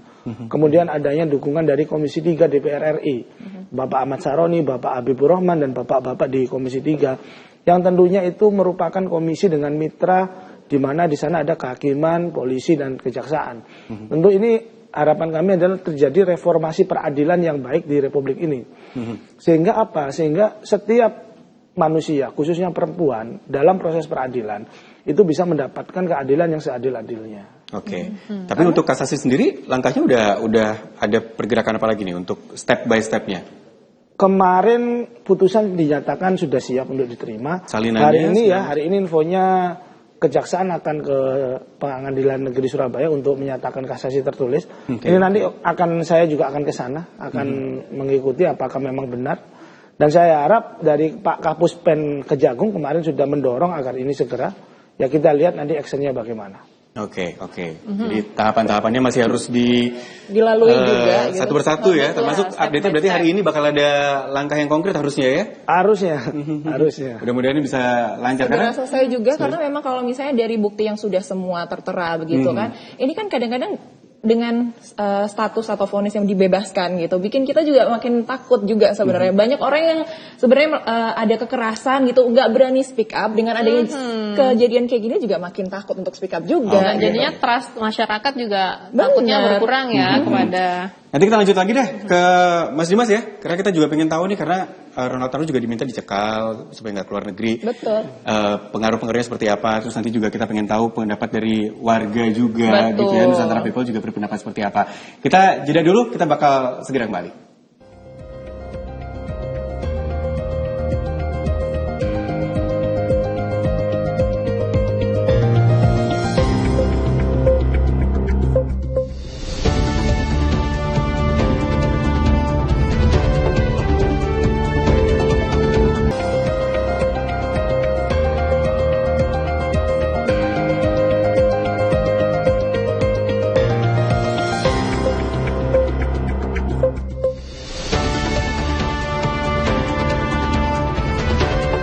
Kembali lagi bersama dengan kami, pemirsa, di Jawa Pos Update. Dan tentu saja kita kayaknya semakin panas juga ya di studio ini ya. Ngerasa lebih gemes lagi gitu. Dan pada pagi hari ini kita juga sudah bersama dengan Mas Dimas yang dari tadi kita sudah ngobrol juga mengenai kasus yang sekarang lagi happening juga gitu. Yang jadi fokus masyarakat juga tentunya. Dan kalau misalnya kita tuh nggak pernah ngerti gitu Mas sebenarnya Mas Dimas ya, gimana perjalanannya Mas Dimas gitu, kok bisa-bisa nyasar di sini kalau kita bisa. Akhirnya nanganin kasusnya Dini Sera ini, vonisnya bebas pula gitu ya untuk Ronald Tanurnya. Boleh diceritakan historinya nih Mas. Ya memang kasus ini itu datang secara tiba-tiba di waktu yang tiba-tiba juga ya menurut saya. Jadi pagi itu saya sedang di kantor, salah satu dari temannya itu kirim WA ke WA saya ya, menyatakan bahwasannya ada temannya yang meninggal dunia tapi dinyatakan sakit lambung waktu itu. Yaitu pada saat itu dia kirimkan foto kan di WA. Saya lihat, wah ini ada yang nggak beres nih, ini bukan lambung nih. Ini kapan nih kejadian komunikasi itu? Itu 3 Oktober itu. Di awal pada hari kejadian itu ya, pada hari itu. ya? Jadi 3 Oktober kejadian 4 Oktober lah. 4 Oktober pagi. Ya, 4 Oktober pagi. Kemudian saya berinisiatif untuk menghubungi rekan yang ada di Polrestabes waktu itu. Ini nggak bener nih bro, gitu. Aku pengen bantu kasus ini. Jadi saya datang ke prarekonstruksi waktu itu, yang kemudian saya minta untuk bisa dihubungkan dengan keluarganya. Kemudian keluarganya saya berikan masukan bahwasannya memang pada saat itu sudah ada intervensi sih. Jadi keluarga ini ya ada intervensi agar jangan mau untuk dilakukan otopsi, jangan mau untuk dilakukan proses hukum, dianggap ini kecelakaan atau sakit. Dari pihak Ronald Tanur ya? Ya, sudah ada informasi begitu. Bahkan ya memang pada saat itu ada upaya untuk agar itu bisa terlaksana dengan baik ya. Si tersangka ini bahkan membuat pengaduan di Polsek Lakasantri. Pengaduannya itu adalah dia mengetahui bahwasanya korban ini meninggal dunia karena sakit lambung. Jadi malah dia kayak ada pengaduan ke pihak kepolisian, gitu ya? Iya. Nah, tapi saya sampaikan kepada keluarganya jangan mau, meskipun dijanjikan nanti akan dibantu tiket pulang pergi hotel. Gitu. Akhirnya pada saat di bandara itu saya jemput ibunya, saya jemput ibu dan keluarganya ini, kemudian saya bawa di Polrestabes untuk membuat laporan. Ya, kemudian membuat laporan, berjalan, membuat laporan kita melihat korban ini di kamar mayat. Begitu di kamar mayat juga menyedihkan juga, ternyata begitu saya komunikasi dengan penyidik yang ada di sana terkait biaya otopsi, ternyata tidak ada anggaran katanya. Padahal ini kasus dan kasus hilangnya nyawa harusnya ada otopsi. Ya, otopsi itu termasuk anggaran penyidikan. Dan itu ternyata tidak ada. Nah, akhirnya kami pun berinisiatif sebagai tim kuasa hukum untuk membuka kebenaran terhadap kasus ini ya. Ya udahlah kita tanggunglah biayanya.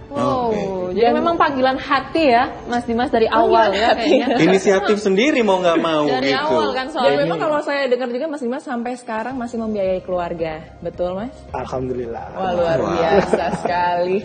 Ini kasus ya tadi di awal Mas Dimas bilang ini masyarakat kecil yang dihadapin, kita tahu latar belakang keluarga dari Ronald Tanur ini. Tapi kan di sisi lain kan udah mundur kata waktu itu orang tuanya misalnya. Kan nggak bisa intervensi terlalu jauh gitu. Perlu dicatat ya, itu mundurnya setelah kami bersuara di media. Kembali peran dari rekan-rekan media inilah yang membantu kami untuk tetap bangkit sampai sejauh ini. Jadi di awal sudah sempat set up dulu berarti ada langkah-langkah tertentu di situ di awal. Betul. Jadi ketika ini akhirnya ramai mundur.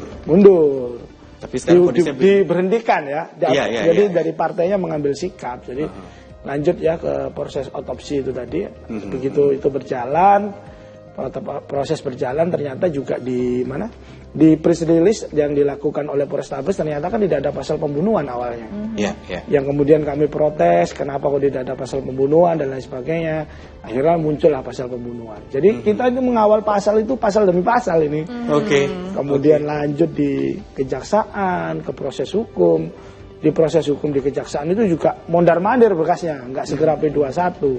Baru kemudian P21, kemudian masuklah ke penuntutan di mana di sana dituntut pembunuhan. Ya, alhamdulillah adalah pasal pembunuhan. Kemudian pada saat sidang, kita hakim yang katanya hakim yang bukan sembarangan ini, wah persidangannya luar biasa dia. Luar biasa tidak fair menurut saya. Gitu. Di luar kebiasaan ini berarti ya akhirnya ya. Luar biasa tidak fair. Bayangkan ya, ahli forensik kan lagi berbicara ya. Jadi kenapa itu ada luka benda tumpul di hati, maksudnya apa? Kamu tahu dari mana kalau itu dilindas kan itu? Ya kan itu kan pertanyaan yang tidak substansif karena kan kita tahu ahli forensik ini adalah menganalisa jasad korban. Dia mana tahu ada dilindas mobil atau traktor kan gitu. Jadi dalam proses persidangannya aja sebenarnya Mas Dimas sudah ngelihat ada kejanggalan itu yang seolah-olah jadi arahnya emang nggak bener kan? Kondisinya bebas gitu akhirnya. Terus yang paling penting itu pada saat ada LPSK tuh. LPSK itu kan tujuannya adalah memulihkan hak korban. Jadi artinya orang yang dibunuh itu dia berhak atas pemulihan hak korban kepada keluarga atau ahli waris. Waktu LPSK itu mau masuk sidang tuh, mau jadi saksi tuh ya. Hakimnya ngomong, ini kan nggak ada hubungannya sama fakta, buat apa dihadirkan? Luar biasa, bukan sembarangan pokoknya. Padahal ini LPSK ya. LPSK. Sudah LPSK ini ya, yang ditolak bahkan gitu akhirnya. Akhirnya tetap dipersidangkan meskipun dengan itu, tapi ya pertanyaannya tidak ada yang pro kepada korban, makanya saya bilang itu tidak fair. Oke. Dan Nusantara People kita juga punya artikel yang luar biasa juga kita ya pastinya mengenai mengenai kasus dari Ronald Tanur ini. Kita lihat dulu artikelnya. Dari beberapa artikel yang ada ini kita pengen tahu nih dari judul-judul ini sebenarnya tanggapannya seperti apa nih. Kejari Surabaya sebut Ronald Tanur tidak bisa dicekal sekarang. Apa alasannya? Benar begitu ya, Mas Dimas? Ya, betul. Tapi ya kembali lagi ya, apa sih yang tidak bisa diupayakan di Republik ini? Artinya demi sebuah penegakan keadilan itu harusnya bisa. Tapi ada upaya nggak Mas Dimas dari Ronald Tanur untuk pergi ke luar negeri gitu? Saya tidak bisa mengetahui ya, karena saya bukan di pihak mereka, tapi kita ini bagaimana bersikap preventif ya, karena kan pada saat nanti kalau misalkan kasasi putusannya ditahan, kemudian yang bersangkutan ada di luar negeri, susah lagi nanti nangkepnya. Betul. Ini kejar-kejaran terus ya jadinya ya. Mungkin karena dianggap ini kan udah ada putusan gitu, jadi udah bebas ya, keluar negeri juga nggak apa-apa gitu. Ya ini belum inkrah. Belum inkrah. Masih 14 hari ya. Belum berkekuatan hukum tetap. Jadi harusnya masih bisa lah untuk dicekal gitu. Harusnya bisa diupayakan untuk itu. Betul. Kita punya artikel selanjutnya. Ada artikel lain nggak nih yang perlu ditanggapi sama Mas Dimas? Banyak kayaknya harusnya ya. Nggak cuma urusan pencekalan aja. Ada lagi artikelnya? Oke. Ini dia. Nah, Ketua Pengadilan Negeri Surabaya Puji Eritwa Damanik, hakim vonis bebas Ronald Tanur bukan hakim sembarangan seperti yang udah kita bilang dari awal ya. Jadi gimana tanggapannya nih, Mas? Bener apa salah gitu ini? Bener dong. Bener ya berarti. 1.000.000% lah bener. Bener ya, tapi nggak sembarangannya yang gimana nih gitu. Hakim ini bukan hakim sembarangan, tapi putusannya sembarangan. Menurut saya. Bahkan proses persidangannya juga jadi memang nggak main-main gitu ya. Nggak main. Proses sidangnya pun bukan sembarangan juga. Bukan sembarangan juga, itu yang tadi dijelaskan. Masih ada artikel? Itu aja? Oke. Ya, menarik memang dari fakta-fakta yang dibilang sama Mas Dimas ya, bahwa ternyata untuk mengulik kasus ini butuh kejelian dan bahkan kesabaran akhirnya. Betul, karena kan itu tadi ya, step by step, pasal demi pasal, ya kan dilalui. Dan prosesnya jadi nggak bisa sebentar. Ini prosesnya kira-kira masih bakal panjang banget atau setelah kasasi ini udah mulai akan ada hilal nih? Ya, saya berharap akan ada hilal. Jadi dengan viralnya kasus ini pun saya melihat semoga Mahkamah Agung cepat memeriksa proses kasasinya dan jangan sampai lah kita bicara perempuan di Republik Indonesia ini menurut saya dalam keadaan yang waspada sekarang. Betul. Karena ada dugaan seorang pelindas yang sedang ada di luar ini. Jadi para wanita-wanita ini ya takut dilindas nggak? Ingat wajahnya ya, ingat wajahnya, diingat. Saya tuh jadi biasanya perempuan tuh udah ditindas aja takut, apalagi dilindas. Itu dia. Dan Nusantara People jangan beranjak kemana-mana karena kami akan kembali setelah jeda yang satu ini masih dengan Mas Dimas Yemahura Alparul, kuasa hukum dari Dini Sera.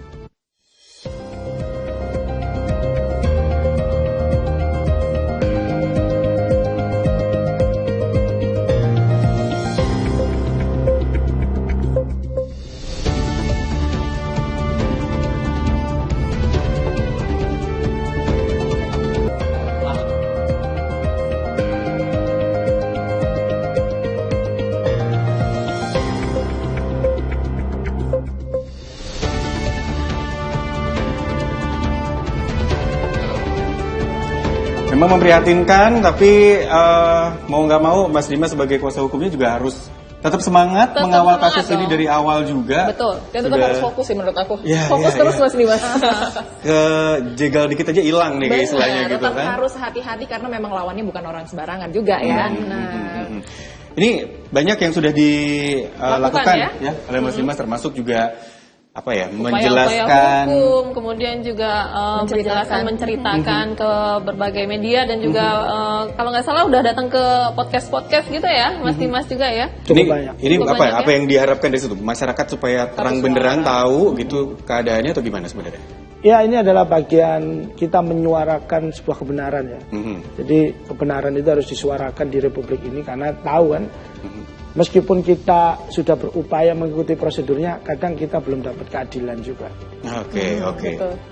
saya jadi berusaha mencerna dan itu berat ya. Berat. Meskipun kita sudah berusaha mengikuti prosedurnya, tapi kita belum dapat keadilan. Nah ini yang jadi tantangan gitu Betul, ya. tapi percayalah tiada hasil yang mengkhianati usaha kan gitu Ya, ya. tidak usaha mengkhianati Mantap. hasil. Apa kebalik? Apa kebalik ya? Ya udah, kita pengen tahu nih ketika Mas Dimas juga sempat mendatangi beberapa media juga, Betul. ada banyak yang berkomentar juga, ada beberapa komentar yang kita kutip nih.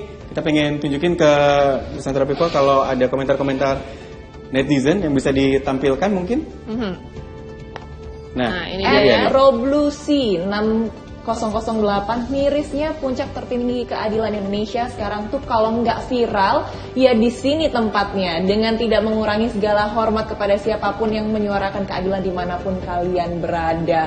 Oh, ini singgungannya kenceng banget loh ini. Ya. Kalau nggak viral harus ke tempat ini dulu, ke tempat podcast yang kemarin juga dia Mas ya. Iya, baru dilirik gitu kan, baru Benar. diconcernkan biasanya gitu. apa pengaruhnya ketika kemarin sudah ngobrol-ngobrol dengan beberapa media termasuk ke podcast juga?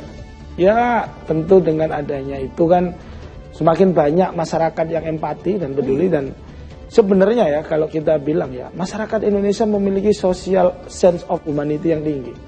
Jadi kita bangga dengan adanya social sense of humanity dari masyarakat di Indonesia. Yang parah itu adalah orang yang bekerja di sistem peradilannya ini kenapa tidak memiliki, mungkin ya oknumnya ya, tidak memiliki social sense humanity itu tadi. Oke. Meskipun sebenarnya kasus ini udah disorot juga ya dari awal ya. Betul. Cuma pada saat persidangan kayaknya menghilang nih dari perhatian, dan ketika vonis akhirnya baru muncul lagi perhatian itu gitu Karena ya. sebenarnya kemarin itu kasusnya gantian sama Gantian ada banyak kasus-kasus yang lain akhirnya menyita perhatian publik gitu ya Mas Dimas ya. Iya, bayangkan kalau di peradilan seorang hakim itu mintanya diperhatiin terus itu.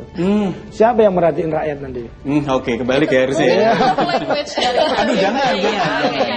Kita punya komentar lainnya dari netizen. Ya, kita cek lagi. Nah, ini dia dari Agus Samirin 9147. Mendengar kisah ini saya meneteskan air mata. Nasib orang kecil sangat dilecehkan oknum pejabat yang bejat moralnya, seolah-olah bisa membeli segalanya termasuk nyawa orang.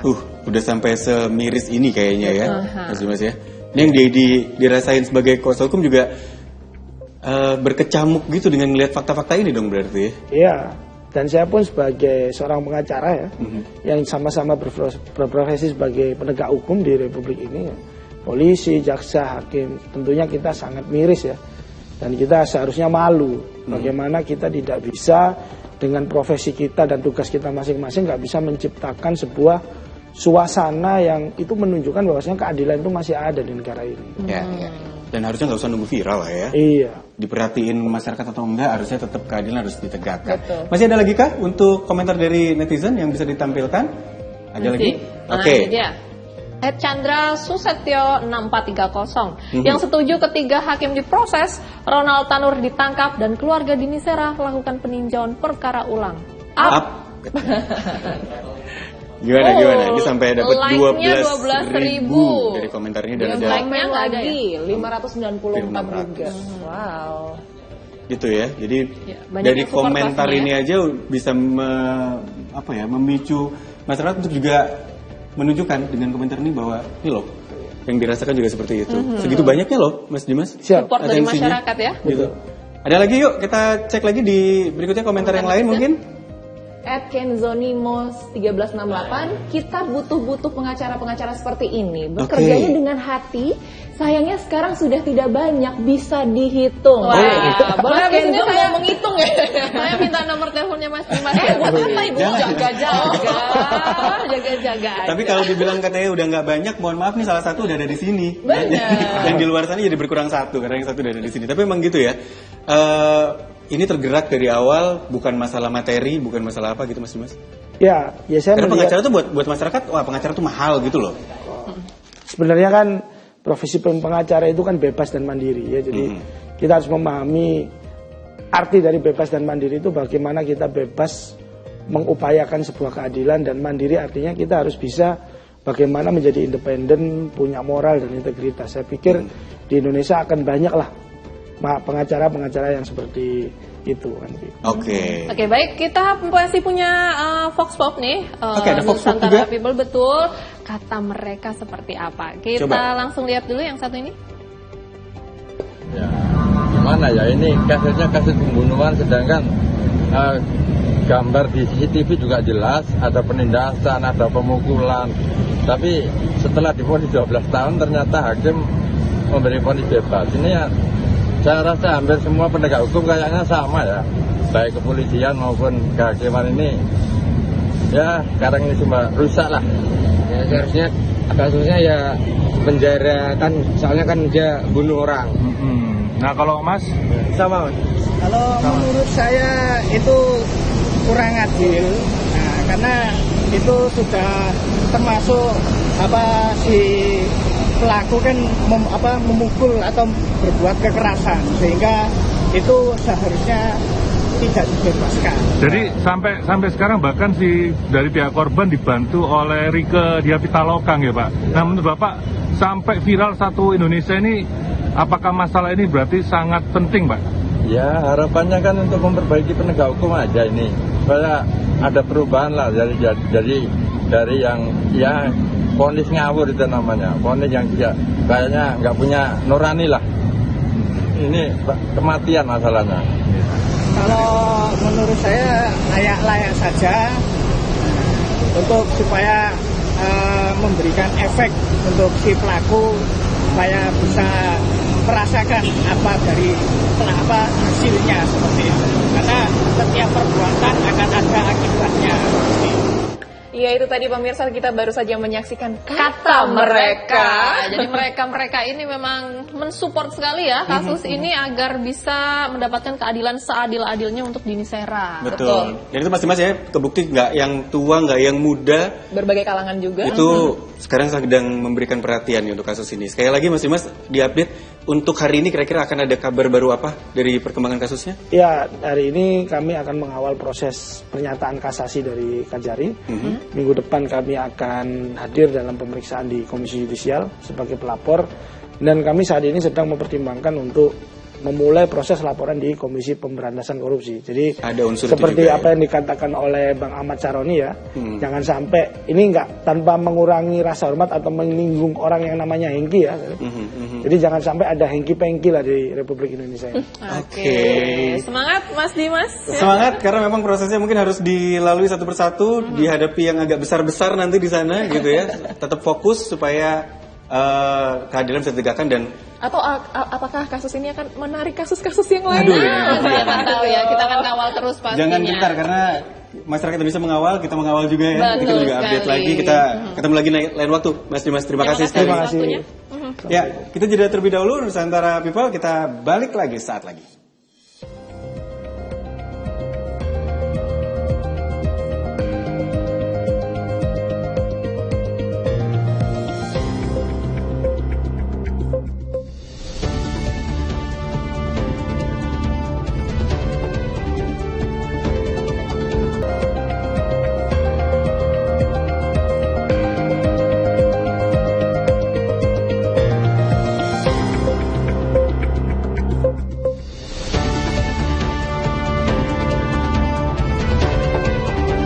Yes, Nusantara People dari ujung barat sampai ujung timur Indonesia. Dikirim apa ya Mas? Timur udah mulai agak siang sebenarnya ya. Kayaknya ya.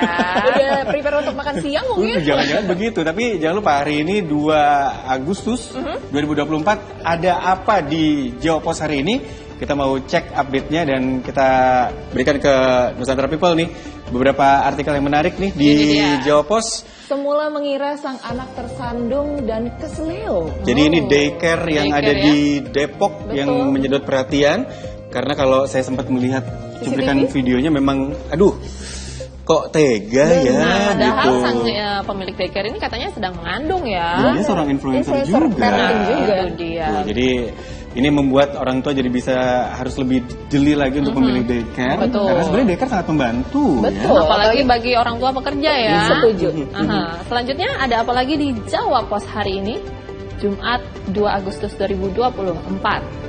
KPK gali keterangan pengadaan barang di Dinas Pendidikan Kota Semarang. Aduh, kota saya nih. Nah, itu dia nih. Meskipun Semarang sekarang udah semakin seger sebenarnya kotanya, Benar. tapi ternyata KPK juga melihat ada yang Sedikit kejanggalan mungkin atau Nah. tidak sedikit, Nah. banyak kejanggalan. sehingga akhirnya dari wali kotanya, lalu suami dari wali kotanya juga diperiksa, dan sekarang bahkan menggali keterangan lagi untuk pengadaan barang di Dinas Pendidikan di Kota Semarang. Apakah isinya juga lem-lem lagi? Oh, yang pasti lagi-lagi keadilan harus ditegakkan, anggaran harus digunakan dengan semestinya. Betul. Harusnya begitu ya tugas KPK untuk ngecek nih. Selanjutnya di Jawa Pos hari ini.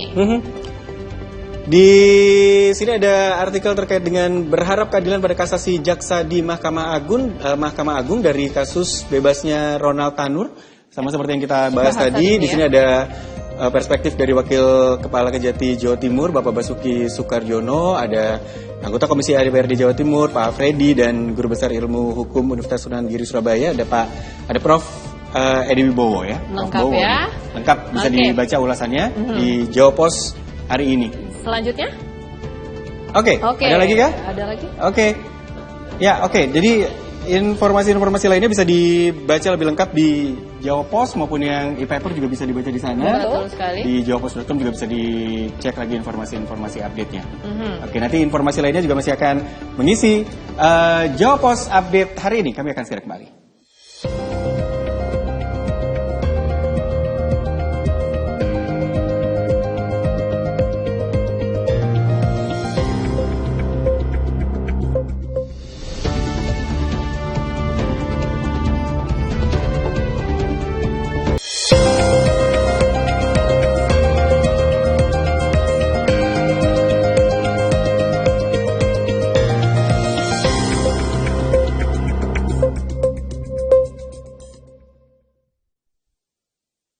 Masih bersama kami pemirsa di Jawa Pos Update. Semua ada di sini dan informasi terupdate selanjutnya akan disampaikan oleh rekan kami Dista Nugraha. Silakan Dista. Terima kasih Asti dan Nares, dan juga Nusantara People. Kita akan memberikan informasi-informasi menarik masih di Jawa Pos Update. Sejumlah bahan kimia hingga casing bom ditemukan Densus 88 anti teror dalam penangkapan terduga teroris di Kota Batu. Proses penggeledahan dan olah TKP yang dilakukan di rumah terduga teroris berlangsung selama 7 jam. Densus 88 anti teror Mabes Polri bersama Polda Jawa Timur melakukan penggeledahan dan olah TKP selama 7 jam di rumah terduga pelaku teroris, kawasan Komplek Perumahan Bunga Tanjung, Kota Batu, Jawa Timur. Kabid Humas Polda Jatim Kombes Pol Dirmanto menyebut tim Cibom sudah melakukan sterilisasi serta tim Lab 4 juga sudah melakukan pencarian dan pengumpulan barang bukti. Tak hanya itu, tim Inavis dan penyidik juga melakukan inventarisasi barang bukti yang ada di rumah terduga teroris. Dari hasil olah TKP, ditemukan sejumlah bahan kimia yang digunakan untuk membuat handak, peralatan pembuatan handak, dan casing bom. Kami akan menyampaikan beberapa informasi terkait dengan proses penyelidikan dugaan tindak pidana teroris yang dilakukan tim gabungan, baik itu dari Densus 88 maupun Polda Jawa Timur, kan gitu. Yang pertama kami sampaikan bahwa tim Jibon ini sudah melakukan sterilisasi ya sejak kemarin malah ya. Sejak kemarin sekitar pukul 20.00 itu sudah melakukan sterilisasi terkait dengan TKP rumah ini ya. Tim Densus 88 anti teror Mabes Polri telah mengamankan 3 orang dari penangkapan di Kota Batu. Namun hanya 1 yang telah ditetapkan tersangka teroris oleh Mabes Polri. Komisi Pemberantasan Korupsi melakukan pemeriksaan dan meminta keterangan Wali Kota Semarang Hefearita Gunaryanti Rahayu beserta suaminya Alwin Basri di Gedung Merah Putih KPK Jakarta Selatan. Dalam pemeriksaan dilakukan ini, KPK sedang mendalami terkait pengadaan barang dan jasa di Dinas Pendidikan Kota Semarang. Dijelaskan oleh juru bicara KPK, Desa Mardika, pada Kamis 1 Agustus 2024, penyidik KPK telah memintai keterangan dari Wali Kota Semarang, Hefearita Gunaryanti Rahayu atau yang akrab disapa Mbak Ita, dan juga memeriksa sang suami Alwi Basri terkait perkara dugaan tindak pidana korupsi di pemerintah Kota Semarang. Untuk Wali Kota Semarang dimintai keterangan dengan status sebagai saksi, di mana penyidik menanyakan hal yang terkait proses pengadaan yang dilakukan di pemerintah Kota Semarang. Sedangkan Alwi Basri, suami dari Wali Kota Semarang, Heverita Gunaryanti Rahayu, dimintai keterangan terkait keterikatannya dengan pengadaan di Pemkot Semarang dan dirinya diperiksa dengan status terperiksa. Selain itu, KPK juga mendalami terkait pengadaan barang dan jasa di Dinas Pendidikan Kota Semarang. Pada hari ini, Saudari HGR dan Saudara AB telah hadir memenuhi panggilan penyidik. Yang bersangkutan atau dua-duanya dimintai keterangan dalam rangka menjelaskan beberapa proses pengadaan yang dilakukan di Kota Semarang. Kaitan dengan Saudara AB, lebih khusus lagi yang terkait dengan pihak swasta. Jadi kalau Saudari HGR tentunya prosesnya di Pemkot Semarang seperti apa. Untuk Saudara AB, sebagaimana yang tadi saya sudah sampaikan, ditanyakan terkait pihak swastanya seperti apa. Masih kaitan dengan pengadaan. Oke, kalau untuk AB itu diperiksa sebagai tersangka, Mas? Kami belum bisa merilis. Yang jelas yang bersangkutan hadir sebagai terperiksa.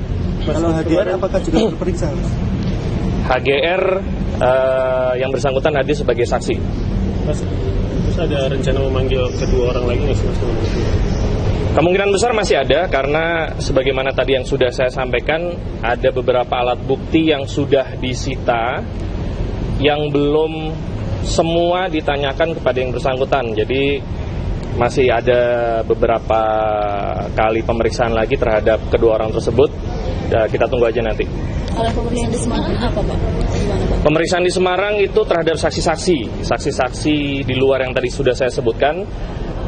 Kenapa diperiksa di Semarang? Tentunya karena alasan efektivitas dan efisien. Sebagian besar saksi berdomisili dan bekerja di Semarang, sehingga penyidik melakukan pemeriksaan di Akademi Kepolisian ya, lokasinya.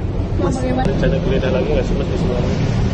Masih terbuka kemungkinan seperti itu apabila penyidik maupun jaksa penuntut umum melalui petunjuk setelah menilai berkas perkara ada alat bukti yang perlu dicari kembali, tidak tertutup kemungkinan akan dilakukan penggeledahan kembali, tapi itu nanti berdasarkan kebutuhan. Terkait adanya dugaan tindak pidana korupsi di Pemkot Semarang, penyidik KPK telah melakukan penggeledahan di sejumlah tempat dan menemukan beragam barang bukti yang nantinya akan diklarifikasi dalam pemeriksaan selanjutnya. KPK pun berencana akan kembali melakukan pemanggilan dan memintai keterangan terkait kasus dugaan tindak pidana korupsi di Pemkot Semarang kepada beberapa pihak terkait. Ya, Nusantara People, informasi lain terkait kasus korupsi yang ada di Pemkot Semarang kami hadirkan usai jeda, kami akan segera kembali.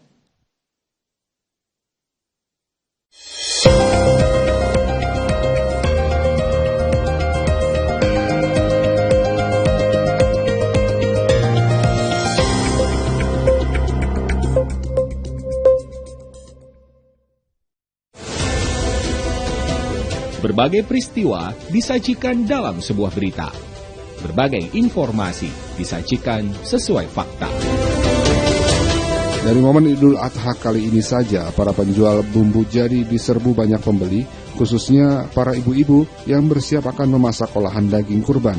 Dikemas dalam program Update Petang, setiap hari pukul 18 waktu Indonesia Barat.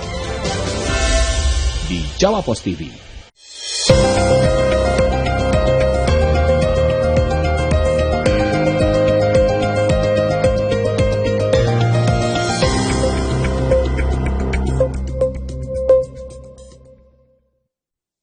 Nusantara People, Ketua Komisi D DPRD Jawa Tengah, Alwin Basri, yang juga suami dari Wali Kota Semarang, Heverita Gunaryanti Rahayu, selesai diperiksa KPK sebagai saksi dalam kasus dugaan korupsi pemerintah Kota Semarang.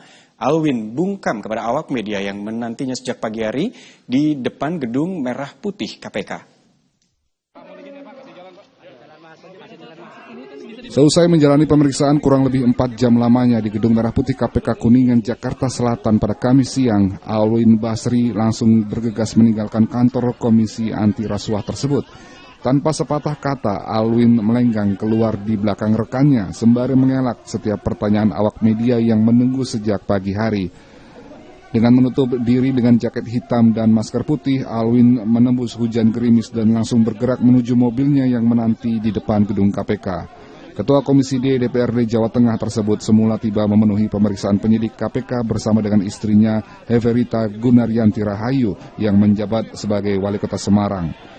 Heverita lebih dulu menyelesaikan pemeriksaan dan pergi meninggalkan KPK pada sekitar pukul 11.30 waktu Indonesia Barat yang juga bungkam pada pertanyaan awak media.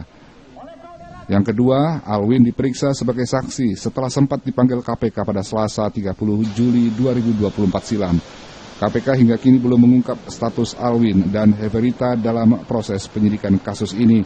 Namun jubir KPK Tessa Mahardika memastikan ada 2 penyelenggara negara dan 2 pihak swasta sebagai tersangka.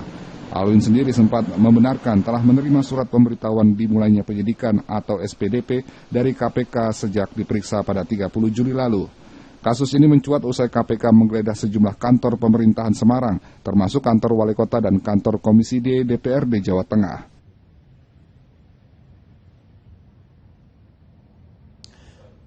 Informasi lainnya usai jeda, pemirsa, kami akan segera kembali.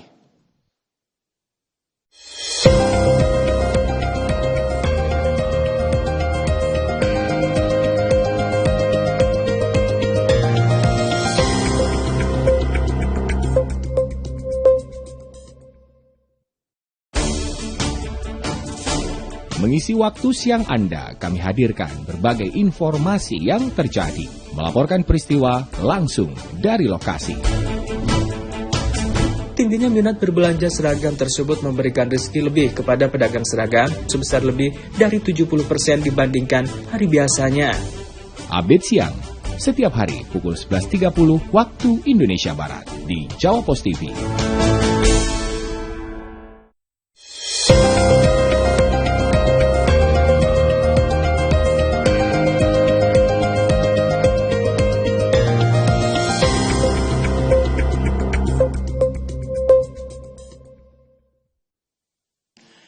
Nusantara People, Anda kembali bersama Jawa Post Update. Peristiwa pilu terjadi di Masjid Besar Miftahul Abidin Krian, Sidoarjo, Jawa Timur. Seorang balita perempuan ditemukan sendirian oleh pengurus masjid. Balita tersebut diduga ditinggalkan sendirian di masjid oleh ibunya. Ada ibu. Seperti inilah detik-detik rekaman CCTV saat seorang perempuan bersama balitanya singgah di Masjid Wilayah Krian, Sidoarjo. Dikira awalnya oleh takmir masjid keduanya hanya sekedar menginap. Namun ternyata dalam selang beberapa menit, si perempuan yang diduga merupakan si ibu dari balita tersebut meninggalkan anaknya di masjid sendirian. Agil Supriyono, saksi mata yang juga takmir masjid, sampaikan kronologi kejadian. Terjadi pada Selasa malam lalu saat datang seorang perempuan berumur 40 tahun ke masjid bersama anaknya. Datang pukul 11 malam dan saksi melihat keduanya tidur di lantai masjid. Kemudian Agil berinisiatif mengambil karpet untuk alas tidur keduanya. Namun selang 20 menit saksi yang kemudian lewat di tempat tersebut mendapati balita perempuan ini telah ditinggalkan ibunya. Jam 11 itu kan habis sholawatan, saya lihat itu ada anak tidur, anak kecil sama ibunya tidur di lantai. Saya datangi, saya kasih karpet, terus anaknya saya suruh pindah ke karpet. Terus tapi ibunya ini nggak mau tidur, ibunya ini duduk aja. Setelah saya tinggal sekitar 30 menit, ibunya ini kok nggak ada, ibunya ini keluar. Terus saya cari-cari di toilet di mana nggak ada. Terus saya lihat CCTV masjid ini, itu kok kelihatan ibunya ini lari ke belakang ke kampung Magrisari. Itu sekitar jam 11.30 menit gitu. Terus akhirnya saya tunggu, saya kira kalau itu warga Magrisari yang kurian sama suaminya, harus anaknya tidur di masjid gitu. Akhirnya saya lihat, saya tunggu sampai setengah jam. Tapi sebelumnya itu waktu saya memberi karpet itu saya tanya, Bu, sampai rumahnya mana? Terus sampai bawa identitas apa tidak? Bapak di masjid sini kalau nggak ada identitasnya nggak boleh nginap. Tapi dia nggak jawab, cuma nangis. Saya sendiri juga nggak tega lah melihat dia nangis, terus anaknya kecil gitu. Telah dilaporkan kejadian ini ke pihak yang berwajib dan pemerintah desa setempat. Saat ini si anak perempuan yang ditinggalkan ibunya tengah diasuh oleh seorang ibu penjual kopi yang membuka lapak di depan masjid. Pantauan di lapangan, kondisi si anak balita juga terlihat sehat dan tampak si anak juga diajak bermain oleh ibu-ibu relawan di ruangan takmir masjid. Ya, Nusantara People, itu tadi informasi yang juga sekaligus menjadi penutup di Jawa Pos Update hari ini. Dan sudah masuk weekend, jangan lupa untuk persiapkan weekend Anda dengan orang-orang tersayang. Tapi nggak usah khawatir ya Nusantara People, karena besok kita akan kembali lagi di sini yang pasti hanya di Jawa Pos TV. Kita nggak ada liburnya, sampai ketemu besok. Saya Disa Nugraha. Saya Asilu kita, saya Naria Suarilillah. Sampai jumpa.